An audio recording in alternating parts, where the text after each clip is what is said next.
En el corazón de Perú, unas momias están siendo desenterradas de sus antiguas tumbas. Creemos que hay una familia entera ahí dentro, 3, 4 o 5 individuos.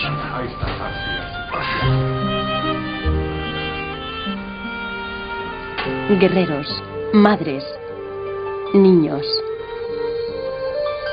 Cada uno de ellos es un mensajero del pasado, de uno de los mayores imperios que el mundo haya conocido. Partiendo de los Andes, forjaron una civilización de asombrosa riqueza. Era una tierra violenta, de terremotos y volcanes que perforaban los cielos. Y sin embargo, ellos la conquistaron y crearon una gran nación. Durante menos de un siglo, resplandeció como una joya en los Andes, hasta que una oscura fuerza proyectó una sombra sobre su dios solar y destruyó casi todo lo que los incas habían creado.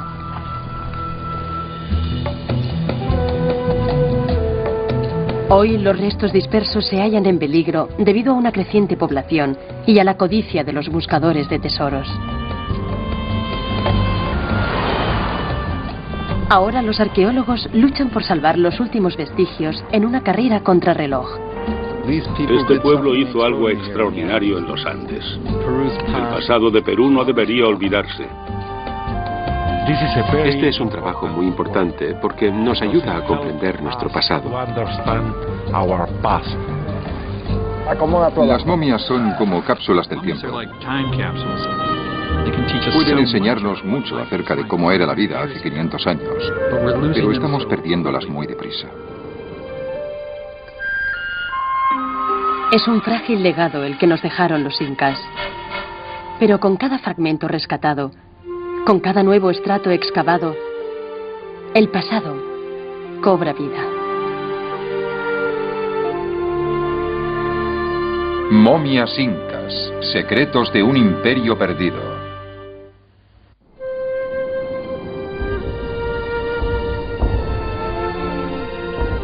Actualmente, los andinos caminan sobre las huellas de sus antepasados. Los restos de sus ancestros están por todas partes, testimonios de un imperio en otro tiempo grande. Hay un creciente orgullo entre los andinos respecto a los logros de sus antepasados. Hicieron cosas asombrosas. Este es el mayor imperio del hemisferio occidental que conocemos, y aún nos queda mucho por descubrir. Basándonos en lo que ya sabemos, se trata de uno de los capítulos más destacados de la historia. Hace menos de 600 años, los incas eran solo uno entre los muchos pueblos indígenas de este antiguo territorio. Pero salieron de su pequeño reino montañoso e iniciaron una expansión que acabaría siendo una de las mayores de la historia. En menos de 100 años, los incas se expandieron por una extensa zona. Es una hazaña extraordinaria. Decían descender del sol. Su conquista era pacífica, siempre y cuando los pueblos vencidos obedecieran y rindieran culto a su dios solar, Inti. A medida que conquistaban otras culturas, asimilaban lo mejor de cada una y enriquecían su civilización. Los incas eran increíbles. Hacían cosas que son difíciles de imaginar incluso hoy. Excavaron kilómetros de terrazas en las paredes montañosas, transformando en campos de cultivo un terreno imposible. Ingeniosos acueductos llevaban el agua desde las heladas cimas hasta los campos. Erigieron monumentos a partir de enormes rocas talladas con tal precisión que ni siquiera la hoja de un cuchillo pasaría entre las junturas. Construyeron ciudades enteras como Machu Picchu en remotas cumbres. Pero uno de sus mayores logros fue su extraordinaria red de carreteras. Eran los vasos comunicantes del reino y cruzaban todo el imperio, más de 22.000 kilómetros. La clave de esta red de arterias eran los mensajeros reales.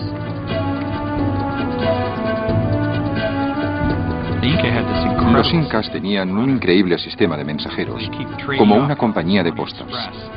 Y se dice que podían llevar mensajes o incluso alimentos a cientos de kilómetros en un solo día. Creo que lo más asombroso es que los incas eran capaces de hacer esto en uno de los terrenos más accidentados del planeta.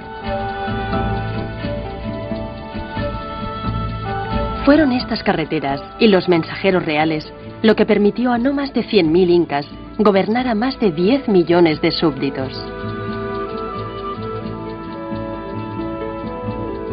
En el momento más álgido de la dominación inca, el imperio se extendía desde el actual Ecuador hacia el sur hasta Chile y desde la selva amazónica hasta el Océano Pacífico.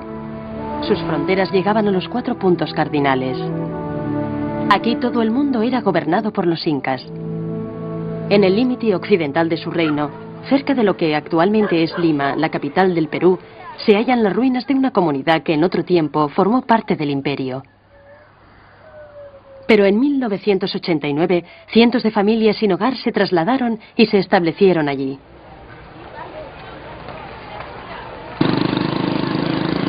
La comunidad de Tupac Amaru ha transformado uno de los yacimientos arqueológicos más ricos de Perú en un barrio periférico.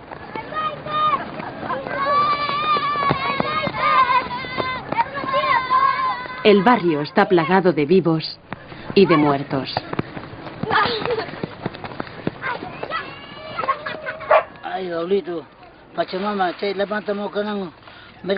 Hoy es un día afortunado. Un vecino llamado Gato celebra un rito para dar inicio a una excavación arqueológica. El jefe del proyecto, Guillermo Koch, espera que los dioses sean generosos. Gato hace una ofrenda a la Pachamama, la Madre Tierra, para tener éxito en el proyecto. Gato bendice los 4 puntos cardinales como hacían sus antepasados hace 500 años.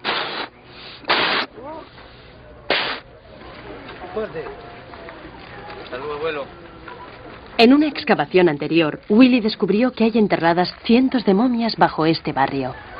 Está construido sobre uno de los cementerios incas más grandes de Perú. En el barrio pronto se instalará un sistema de alcantarillado y conducción de agua, y cuando eso ocurra, las momias desaparecerán.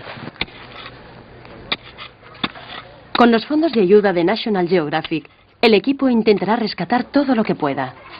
Pero solo disponen de 10 semanas. Han iniciado una carrera contrarreloj. La excavación promete ser un reto. Uno de los sectores principales se encuentra justo en medio del patio de la escuela. Esta zona era un cementerio. Era un lugar sagrado. Permaneció intacto durante cientos de años. En 1998, la gente del barrio utilizó bulldozers para allanar este espacio y hacer el patio de la escuela.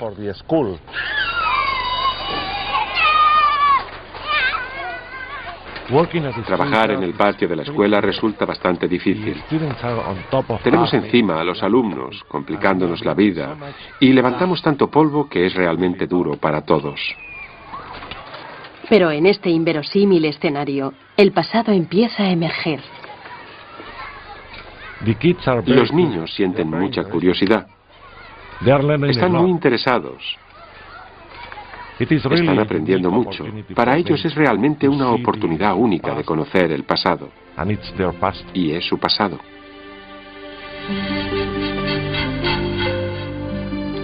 ¿Cómo debía ser la vida bajo la dominación inca?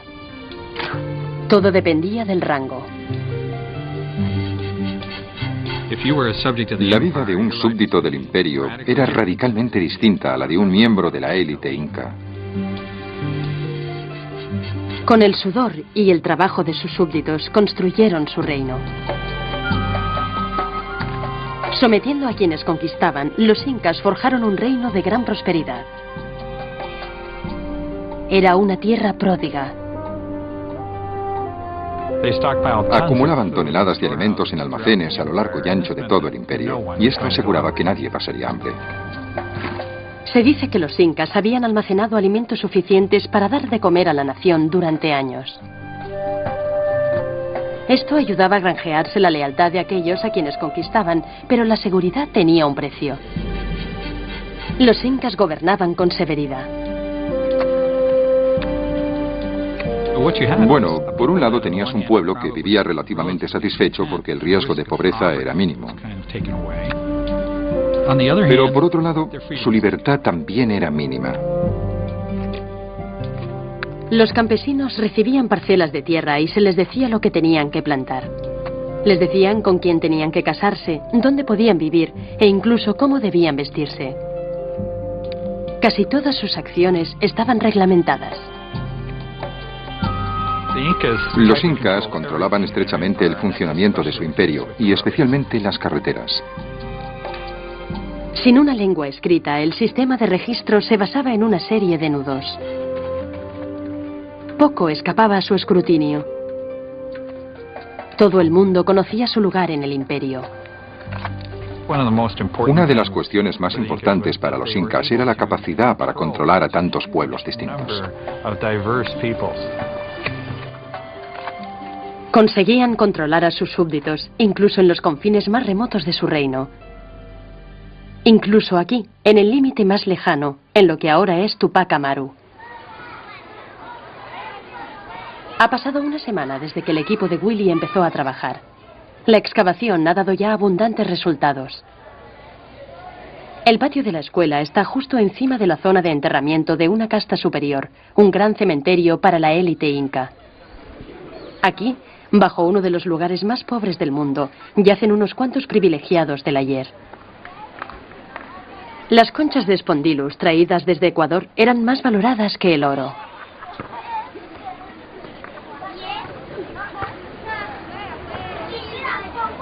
En el patio de la escuela, la colisión entre el pasado y el futuro ha revelado su aspecto más desagradable. La han destruido completamente. Le han metido la máquina. Por lo menos todo esto pertenece al mismo fardo. Momias envueltas en algodón, enterradas en enormes fardos, han sido destrozadas por los bulldozers. Partes del cuerpo y ofrendas han quedado desmenuzadas y mezcladas con la tierra. Esta ha quedado partida. Es terrible, ¿no crees? Era un enterramiento de alto rango y ahora es un revoltijo. Aquí tenemos un trozo de maíz que formó parte de las ofrendas de esta momia. Un novillo de hilaza que servía para tejer. Las plumas y esto es parte de la cinta que la sujetaba.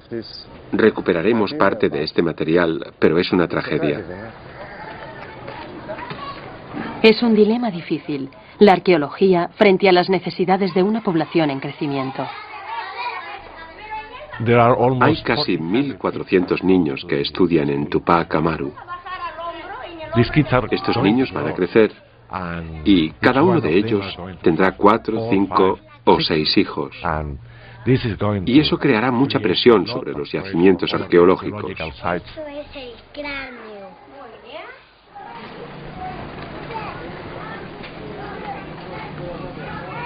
A partir de las piezas dispersas por el patio, pueden empezar a reconstruir el pasado.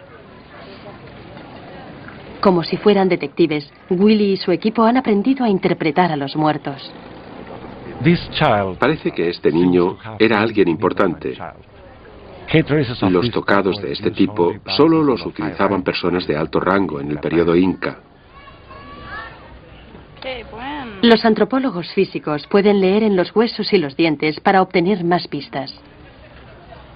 Es solo un niño. Sí, ahí tenemos el primer molar. Empieza a salir. Diría que no tiene más de 6 años. La excavación arqueológica consiste en reconstruir el pasado a base de fragmentos, como un rompecabezas. Hay 1 millón de piezas que tenemos que encajar. Con cada hueso y con cada momia que encontramos, una persona cobra vida.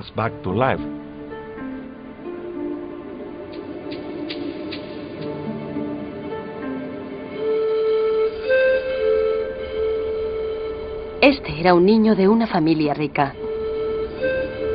¿Cómo era su vida como súbdito de los incas aquí, en los confines del imperio? ¿Y por qué se interrumpió? Puede que nunca conozcamos la respuesta, pero el arqueólogo Johann Reinhardt ha encontrado algunas respuestas sorprendentes en las cimas andinas sobre otros niños del imperio. He pasado más de 20 años escalando los Andes y he tenido mucha suerte. He encontrado aquí arriba cosas increíbles. Nunca deja de asombrarme que los incas consiguieran subir a estas altitudes. Es muy duro.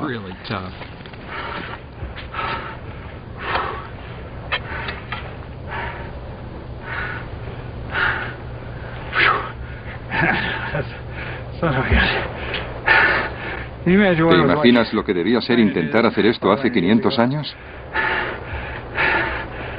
Aquellos tipos eran algo especial. Obviamente tenían que ser escaladores. Quiero decir que sabían cómo hacer esto. Aquí arriba, entre estos picos extraordinariamente altos, los incas llevaban a cabo sus rituales más importantes. Los incas no solo rompieron barreras físicas, sino aún más importante, rompieron una barrera psicológica. Entraron en el reino de los dioses. Veneraban a toda clase de dioses. Había dioses del sol, de la luna, de otros astros. Pero las montañas en particular desempeñaban un papel importante porque se creía que controlaban la meteorología. Por eso rendían culto a las montañas con ofrendas tan importantes. En 1999 fui con un equipo de arqueólogos peruanos y argentinos al monte Llulillaco, que está a 6.700 metros de altitud en la frontera entre Chile y Argentina. Es el yacimiento arqueológico más alto del mundo.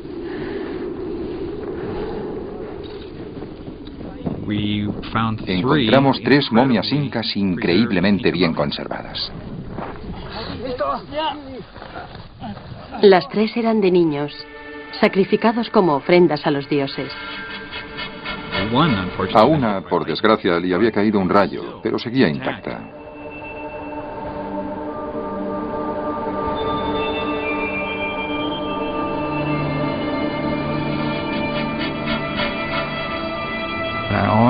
Siempre había deseado ver la cara de un inca.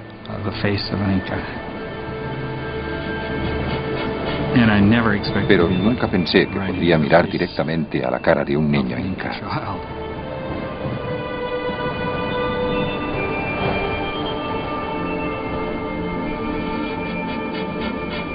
Cuando retiré la tela, tuve la sensación de que había retrocedido en el tiempo. De pronto estaba allí con esa niña, pensando qué debía sentirse al ser ofrendado a los dioses. Debió tener un coraje extraordinario y a la vez un gran sentido de la responsabilidad. 500 años después, esta niña comparte su historia. El análisis del ADN ha revelado que 2 de las momias bien pudieron estar emparentadas. Quizá una familia ofreció a 2 de sus hijas para apaciguar a los dioses de la montaña. Las momias son auténticas cápsulas del tiempo porque nos permiten remontarnos en él de un modo que no es posible por ningún otro medio. Proporcionan la clase de información que solo puede obtenerse a través de los cuerpos, a través de los seres humanos. Las momias podrían ser el más valioso de los legados que nos dejaron los incas. Aquellas que proceden de distintas partes del imperio proporcionan distintas piezas del rompecabezas. En Tupac Amaru, el equipo de Willy ha excavado a una profundidad suficiente como para encontrar momias intactas, conservadas por las secas arenas de la desértica costa del Perú. Estas momias son únicas, son enormes. Envueltas en metros de algodón, puede que haya hasta 7 cuerpos dentro de cada fardo. Rebosan información acerca del pasado. Es el sueño de todo arqueólogo. Tiene que pesar una tonelada, 80 kilos por lo menos. Creemos que hay una familia entera ahí dentro. 3, 4, 5 individuos. Algunas de las momias de Tupac Amaru presentan otro rasgo único. Les pusieron cabezas falsas, hechas de algodón prensado, representan la cabeza de un individuo. son muy poco comunes. Solo se conocía una antes de nuestras excavaciones, y algunos dudan de que pertenezca al periodo inca.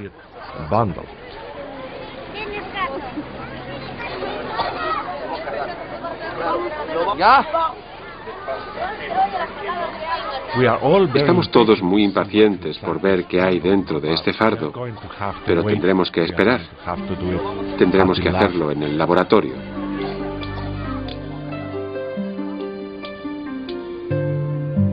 Conforme pasan las semanas, al laboratorio va llegando una momia tras otra. Pero pasarán meses antes de que las destapen.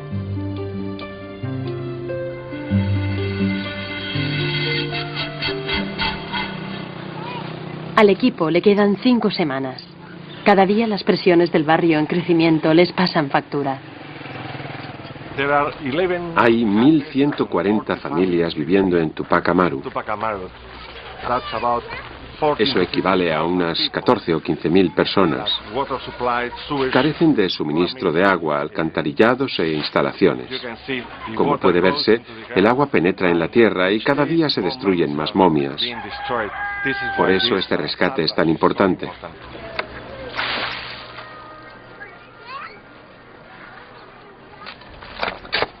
El equipo se apresura a desenterrar las momias y llevarlas a un lugar seguro.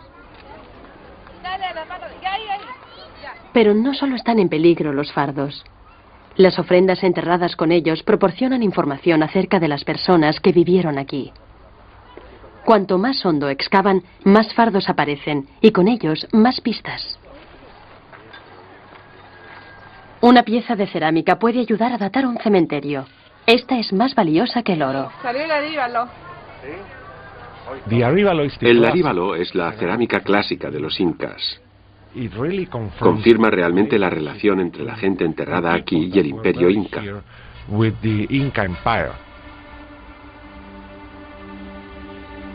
Basándonos en su riqueza, parece que eran súbditos satisfechos del imperio. Pero la dominación inca duró poco. Es realmente asombroso que el imperio inca durase solo unos 100 años. Fue un reino muy breve. Durante casi un siglo, la vida de los incas prosperó, hasta que su deslumbrante y bien organizado reino atrajo la atención de los extranjeros de medio mundo.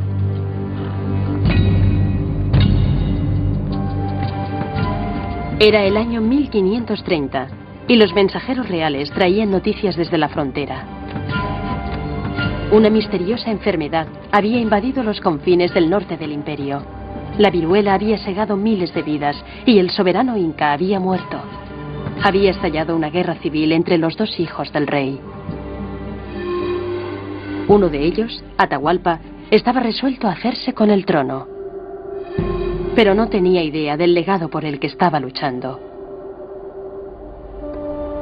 Un pequeño grupo de españoles había llegado en barco. Viajaban por las carreteras incas. Los españoles trajeron las enfermedades a México, que se propagaron luego por toda Sudamérica, preparando así el terreno para el hundimiento del imperio inca. Gracias a ello fue mucho más fácil para un pequeño grupo de españoles conquistarlos. Impulsados por la codicia y bajo el mando de un militar analfabeto llamado Francisco Pizarro, un variopinto grupo de menos de 200 jinetes y soldados de a pie marchaba derecho al corazón del imperio.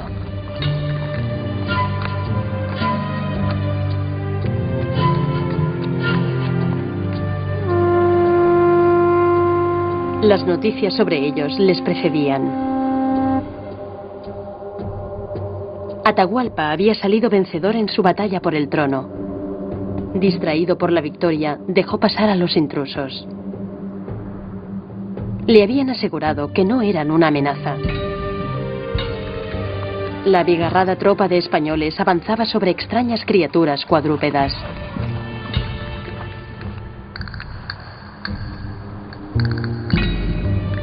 Les permitieron marchar por las carreteras sin control alguno.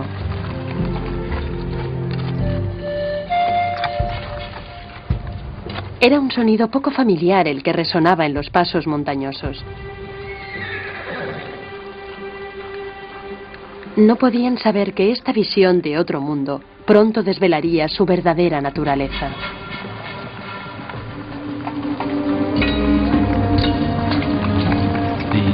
Los españoles eran muy distintos. No había habido contacto con la civilización europea, así que todo, desde las espadas de acero hasta los caballos, era nuevo, totalmente nuevo para los andinos.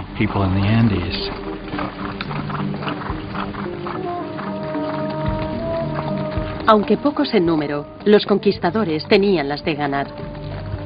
Los incas subestimaron la perversidad de sus enemigos. Los españoles concertaron un encuentro con Atahualpa, pero le tendieron una emboscada. En cuestión de horas consiguieron matar a miles de incas, sin una sola baja entre sus filas. Fue una victoria espectacular.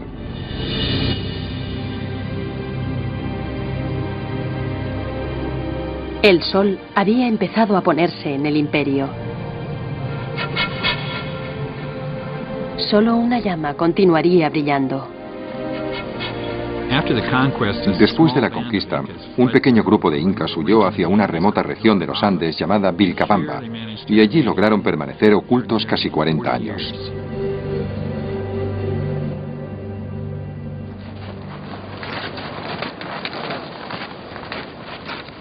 Casi 5 siglos después, una expedición se dirige hacia el último refugio de los incas. Con el apoyo de National Geographic, el equipo internacional está dirigido por el explorador Peter Frost. Hace 2 años localizamos lo que parecía un lugar de enterramiento inca y una plataforma inca a lo largo de las estribaciones de una sierra.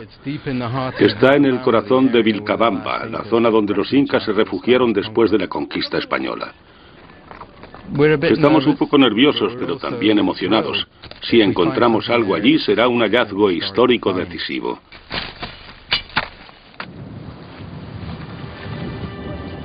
Peter y el equipo tienen por delante un duro viaje a pie de 4 días. Un helicóptero lleva al resto del equipo al yacimiento de Vilcabamba. Sobrevuela las cimas andinas en otro tiempo sagradas para los incas. La antigua ciudad de Choquequiró se encuentra aquí abajo, unas enormes ruinas incas que ahora empiezan a excavarse. Un grupo de arqueólogos peruanos, incluido el doctor Alfredo Valencia y la arqueóloga geofísica Meg Waters, se unen a la expedición que partió a pie hace una semana.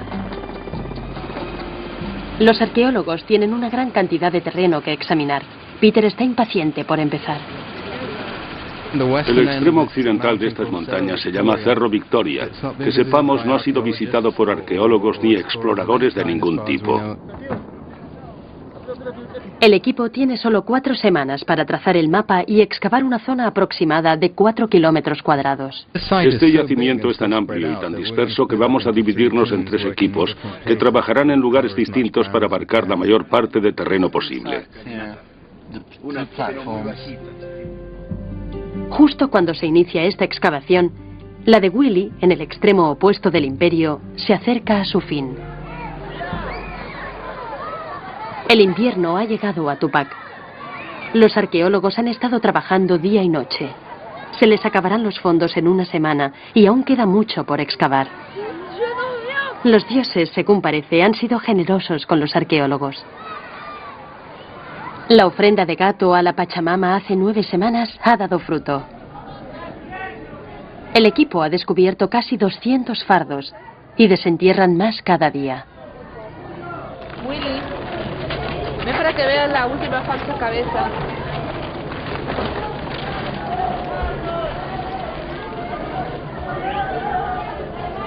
Mírala, ¿ven? El problema es que ya estamos en los últimos días y tenemos que sacarlos rápido, porque ya no vamos a tener mucho tiempo. Y es una de las más grandes que tenemos ahora. Vamos a tener que correr.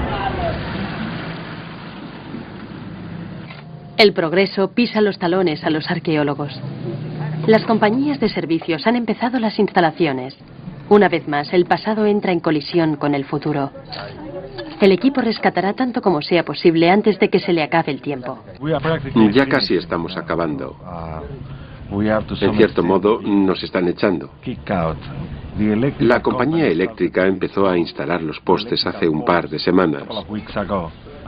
Y entonces, mientras cavaban para plantar uno de los postes, encontraron este fardo enorme.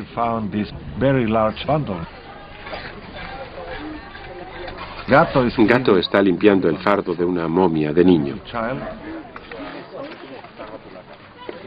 Como un miembro más del equipo de Willy, Gato ha desarrollado un profundo respeto por su pasado. Pero también es residente de Tupac y padre. Quiere un futuro decente para sus hijos. Tengo 5 hijos, padre de 5 hijos. Nos preocupa que no tenemos lo suficiente que uno necesita, lo básico. No tenemos agua, por ejemplo. No tenemos luz. Son 10 años que estamos en este plan. A los 10 años por lo menos ya podemos iluminar nuestra estupa cámara ya para vivir tranquilo. Sentarnos ya, nosotros hasta viejos ya nos estamos volviendo ya. Cuanto más viejo ya, pues, ¿para qué más hacer más? Para los hijos hay que hacerlo ahora. Rápido pero con cuidado, ¿ya? Es una situación muy violenta. Sabemos que vamos a tener que dejar aquí muchos, quizá cientos de fardos. Pero así es la vida. No hay más recursos, no hay más tiempo. Muy bien. Bueno, muchas gracias. Chao, chao. Puede que no lo hayan rescatado todo, pero han conseguido salvar más de 200 fardos. ¿Qué nos enseñarán ellos acerca de la vida en el Imperio? ¿Y arrojarán luz sobre uno de los capítulos más oscuros? ¿La vida tras el hundimiento del Imperio? Esta fue una de las más increíbles conquistas que se ha llevado a cabo en la historia. Así que podemos hablar de un espectacular cambio realizado en un muy breve periodo de tiempo. Ahora unos mercenarios controlaban el reino. Agotaron los recursos y explotaron al pueblo. Tenían poco interés en la organizada forma de vida de los incas. Iban tras el oro. Incluso el gran Atahualpa era solo un peón. Suplicando por su vida, Atahualpa acabó ofreciendo a los españoles una estancia llena de oro. Era un botín increíble. Se apropiaron del rescate y mataron a Atahualpa de todos modos.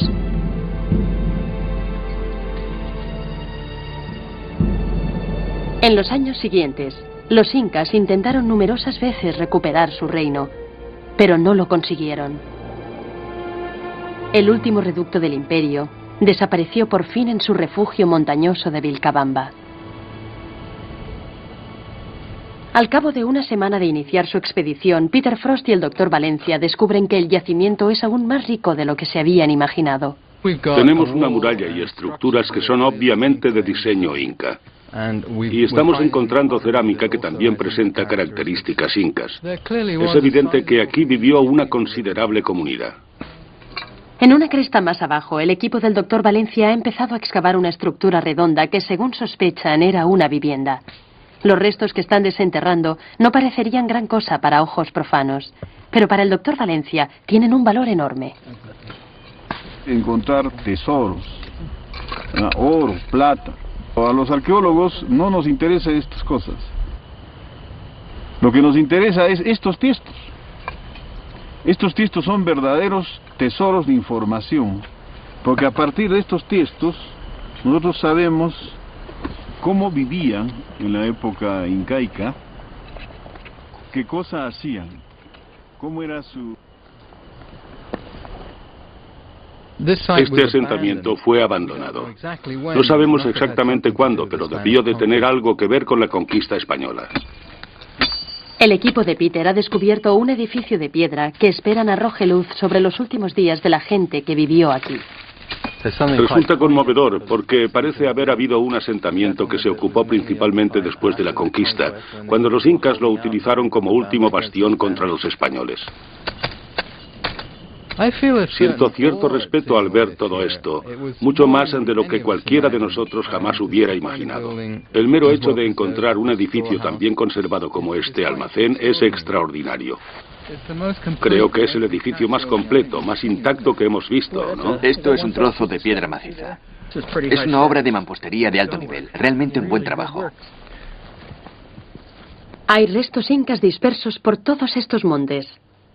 Cada día se desentierran más, y no solo por los arqueólogos, sino por los nuevos campesinos que se han trasladado a la zona. La casa de Valentín Saca está llena de objetos de sus antepasados. Esto sí he encontrado. Es inca. Esto también es inca.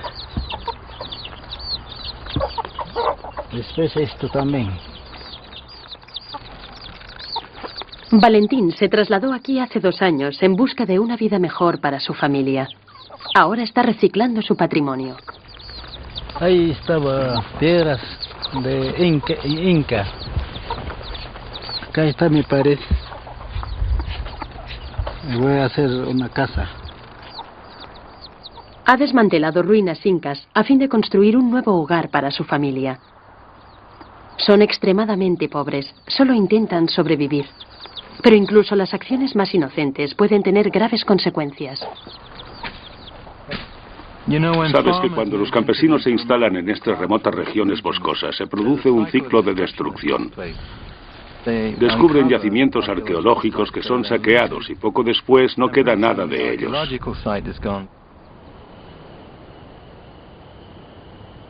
De nuevo en la plataforma, han empezado a excavar. Pero hasta el momento los hallazgos son perturbadores. Dice Carlos que esto ha sido saqueado, esta tumba de aquí, lo cual es sorprendente. Me desconcierta porque en la superficie no hay señales de intrusión. Estas tumbas pueden decirnos mucho acerca de lo que fueron las vidas de esta gente, pero de esta no queda nada. Se encuentran con que las tumbas han sido saqueadas una tras otra. Es asombroso que incluso en un lugar tan remoto como este, a mediodía a pie de la aldea más cercana, a 4 días a pie de la carretera más cercana, los saqueadores hayan llegado antes que nosotros. En todo Perú, los arqueólogos compiten con los saqueadores por llegar antes a las tumbas incas.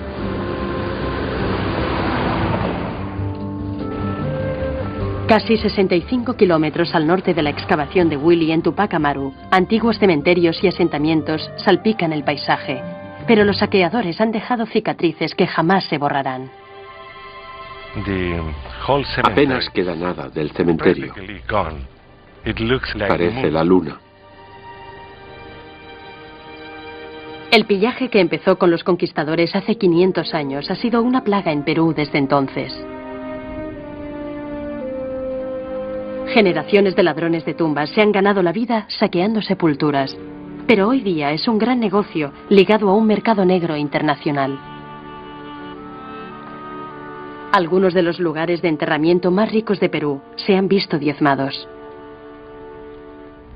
Este cementerio ha sido completamente barrido. Nunca descubriremos nada realmente acerca de la gente que vivía aquí.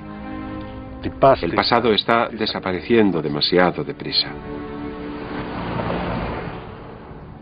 En un pueblo cercano, casas corrientes se transforman a menudo en tiendas llenas de piezas.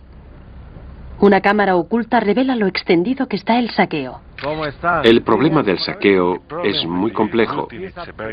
Tiene que ver con la pobreza de la gente. Tiene que ver con los valores sociales.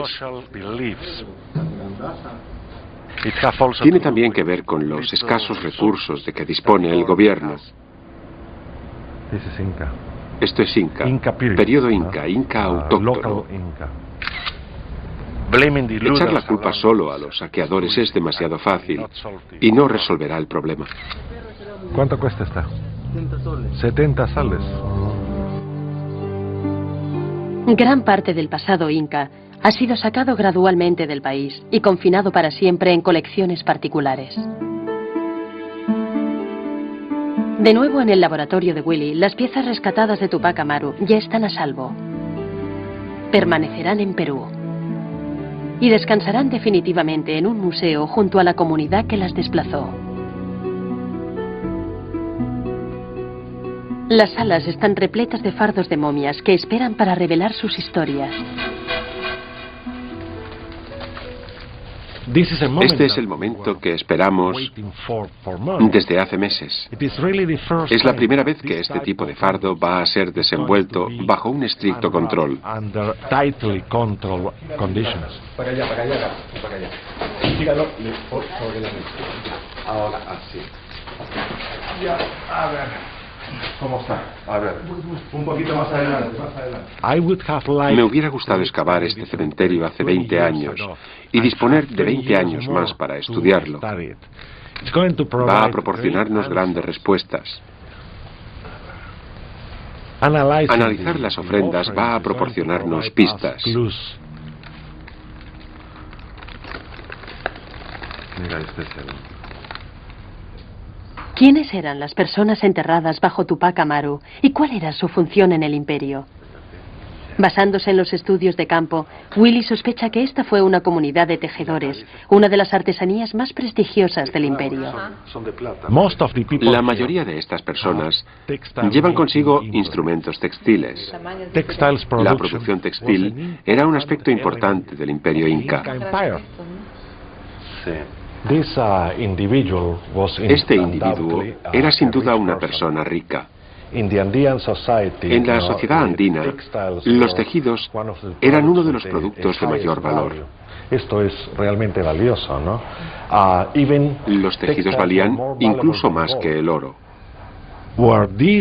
¿Producían estas personas los tejidos para la administración inca? Esa es una de las principales preguntas que nos planteamos. Cada pieza proporciona nuevas pistas. La porra de guerrero. Pero también suscita nuevos interrogantes.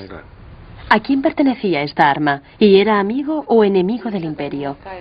La vara, ¿no? Sí. El fardo del guerrero contiene más de un cuerpo. El fardo pequeño de este niño está dentro del fardo mayor, que está cediendo y tenemos que sacarlo antes.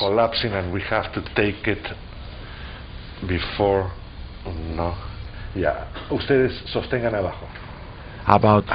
Alrededor del 45-46% de los fardos que hemos podido recuperar corresponden a niños. Para nosotros resulta muy intrigante. Es casi un misterio. Los antropólogos físicos trabajan duramente para determinar por qué morían los niños en esta zona. Es un unco. Es un unco de un bebé. Una túnica aparece envuelta en el fardo pequeño del niño, así como envoltorios con ofrendas.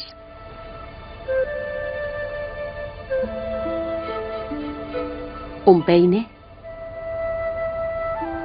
unas pinzas de plata y una balanza. ¿Qué significaban en la vida de este niño?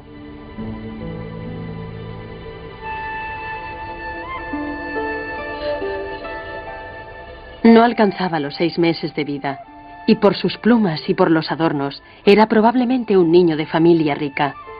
Quizá presenció los últimos días prósperos del imperio, poco antes de la conquista.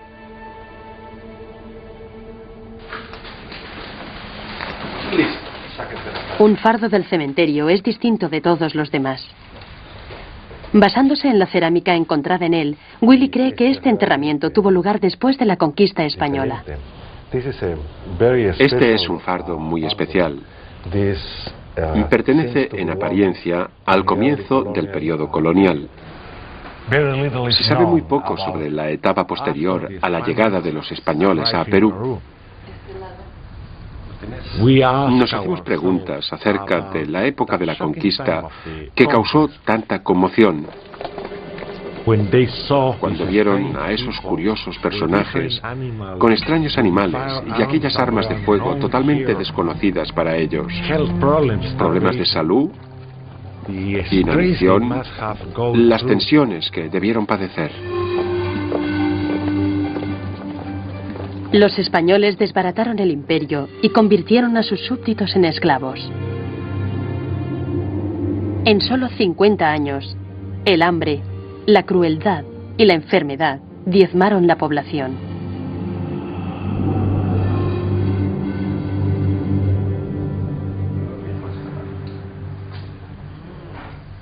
El fardo parece reflejar los tiempos difíciles que llegaron con la conquista.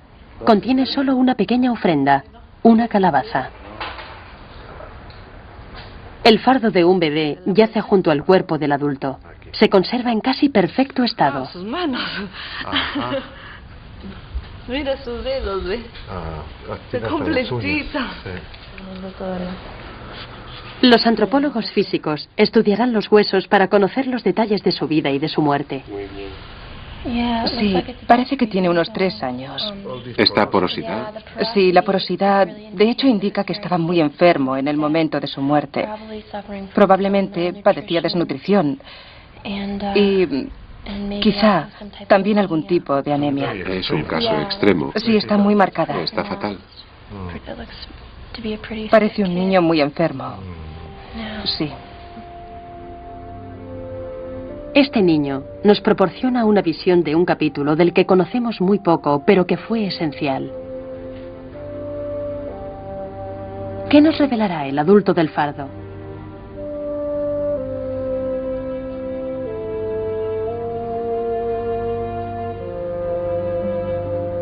Es una mujer, quizá la madre del niño.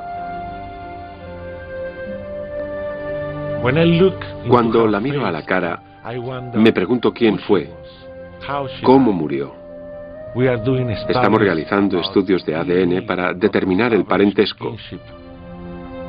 Estudiamos también la dieta a través del análisis químico y físico. Este va a ser un estudio a largo plazo. Nos llevará unos 5, 6, 8 años. Para nosotros, como peruanos, es muy importante porque nos ayuda a comprender nuestro pasado, saber de dónde venimos y a dónde vamos como nación. Estamos adquiriendo un nuevo sentido acerca de nosotros mismos.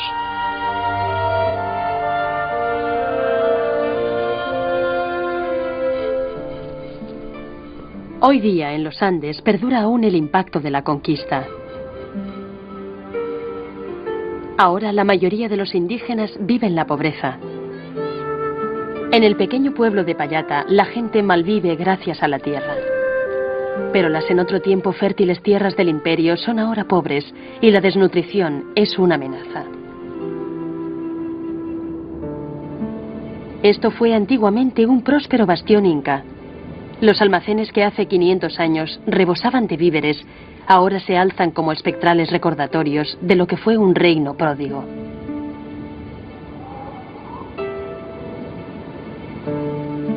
Dispersas por las laderas de las montañas, las terrazas incas se desmoronan.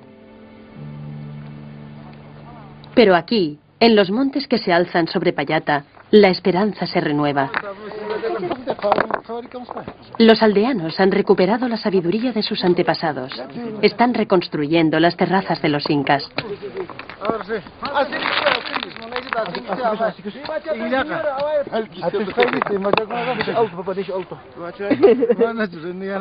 Emilio Huarcaya espera que sus esfuerzos cambien la suerte de su familia.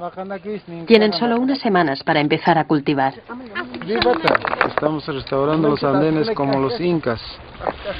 Somos fuertes como los incas, que llevamos la sangre de los incas. Las terrazas están casi acabadas, pero serán inútiles sin suministro de agua. Después de siglos de abandono, los ingeniosos canales de agua incas han quedado obstruidos por las malas hierbas. Con el apoyo de ADESA, un grupo dedicado al bienestar de las comunidades andinas, también se están restaurando los canales de riego.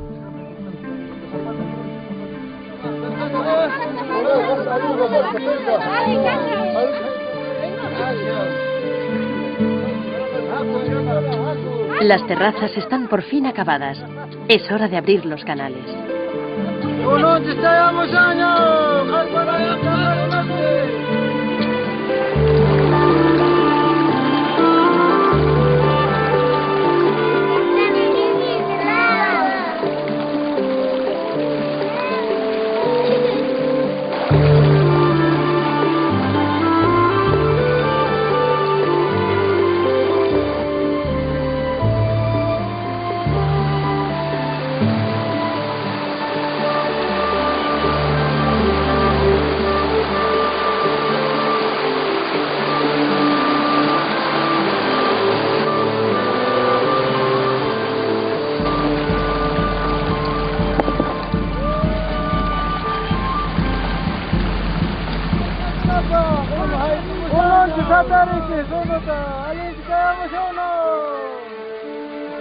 Aquí, en Payata, han resucitado las terrazas de sus antepasados.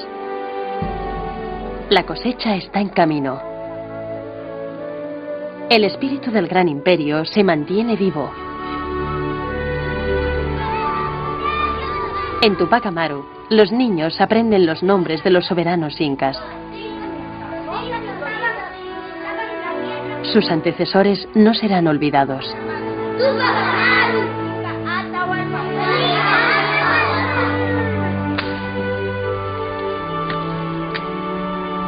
En Vilcabamba, la expedición ha designado a Valentín guardián del yacimiento arqueológico donde vive. Ahora protege su rincón de los Andes.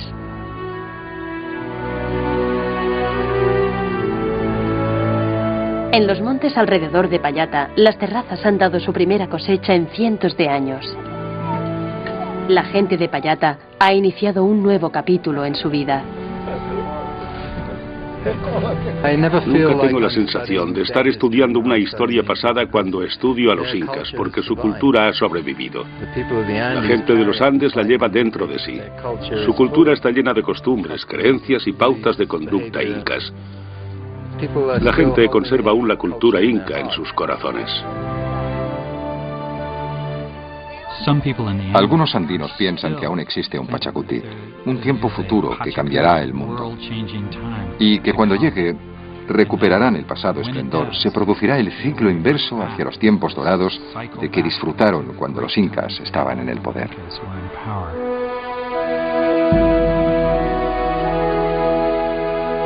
El espíritu del gran imperio sigue vivo.